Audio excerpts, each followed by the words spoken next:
So, we're going to talk for a minute about technician performance. And right now we're looking at an open service ticket and the a couple things that you need to be aware of. So the first thing is I'm going to edit the job because part of tracking technician performance, we need to know how much we're billing the customer. And we need to know in comparison to how many hours the mechanic worked. The one of the options on the service ticket is flat rate, and the problem with flat rate is that if you use the flat rate option, you lose the ability for Lizzy to calculate performance numbers on that mechanic with respect to that job because it no longer has a time element to the amount you're charging. So if he worked for an hour and you charged him a flat $100, we don't really know how much time you billed the customer for because you billed a flat amount. So we do not recommend using flat rate. It's here if you want to use it. If you're not tracking your mechanic performance, it's easier because you just put in an amount and you're done. But what we recommend using are any one of the labor rates that you actually have, and it really doesn't matter which one. So what we're going to do is I'm just going to pick any of these that have a dollar amount associated with them. And what you're going to notice is that we have a billable hour field and we also have a job labor total. So let's do what we just did a second ago and put in $100 for our job labor total. And you'll notice that it has calculated our hours for us. So we still have the ability to do a flat rate of sorts and let Lizzy calculate the time for us, or we can just go in here and put in a time and it'll calculate the labor total. So you have the ability by using any of the labor rates that have an amount on them to actually do something similar to a flat rate, but you still get the performance numbers that you're looking for. So that's the first thing that you need to be aware of when working with these mechanics and their time. Now we're looking at a job, and in order to enter mechanic time, I have one of two choices. One is if the mechanic actually has access to a computer, then they will open the job themselves and they will start and stop their time up here by selecting the job that they're going to work on, starting the time, and then when they're done, they'll stop their time and it will automatically log that start and stop time to the system along with a total so that we can run performance numbers later on. The other option is that when we print out the work order to give to the mechanic, they don't have a computer, so they write down the amount of time that they worked. We're going to click this little gear wrench down here, the little icon, to open up the mechanic numbers, and we're going to enter them in manually. So at this point, I'm going to go in and select the mechanic.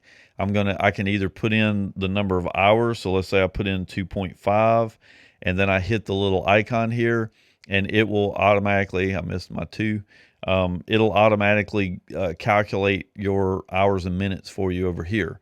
And then you just click the plus sign to add that.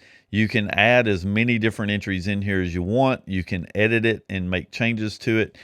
In the event that the mechanic themselves log the time, start and stop their time, it will automatically have a start and end time. So if you look at this and you don't see a start and end time associated with this entry, then you automatically know that that entry was manually entered by someone.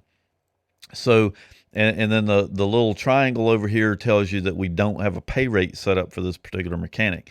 Now, the reason that we want that pay rate is because then we can give you an estimated cost of actually doing this work. So when we close out of this control and we open up the job, you'll notice down here at the bottom, we give you the labor details, that, you know, how much time he's worked, start and end times, the details, everything is showing up here as to what this particular mechanic has done.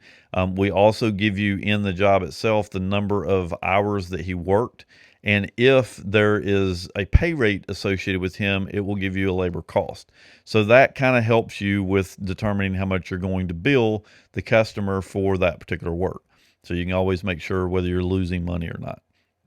So the first thing to remember is when you're editing, make sure you don't use the flat rate column. You're actually using the main labor. The second thing is when you're entering the mechanic time, if you set up the pay rate, and I'll show you real quick where you go to do that. If we go over here to settings and we go to invoicing and we've got job labor rates, which is where we set up the labor rates, technician classifications, and then technician pay rates. And so going to pay rates, we select the employee, we put in what his pay rate is. So let's say we pay him $15 an hour. You can also get specific down here and put in any certification numbers he has. You can put in the types of units that he's able to work on and what the labor rate is for it. So as an example, if he works on one type of unit, maybe he works $15 an hour, but if he works on a more complex unit, he makes 20. So we can go in and set that type of stuff up. And then you also have mechanic classifications to help with scheduling. So there's a number of things that you can set over here, but the primary point is that this is where you set the pay rate. Now, in this particular instance, because I had logged that pay rate ahead of, or I've logged the time ahead of actually putting in that 2.5 hours, it's not going to give me a cost. So I would, because I didn't have his pay rate in, I would have to delete this entry out, and then we'll go back and pick him again, put in the 2.5 again, save it with the plus sign, close this, and then we'll close and open the job. And then we should have, actually I'm gonna have to, let me just view the current invoice again. And now we should have, well, actually we still don't have a labor cost. I may be picking the wrong employee over there, because demo's got a lot of different usernames with the same names. So in any case, it will actually give you a labor cost when you get the labor rate set up. But once you have that information in the system and you have saved the time, you've completed the job, because remember, on the technician performance report, when you're running it, it is not going to look at time that's on jobs that have not been completed. So it requires you to actually check this box off here to complete the job before it's going to show up on your performance report. As soon as you do that, it'll show up on the performance report, and then you can pay the mechanic off of it.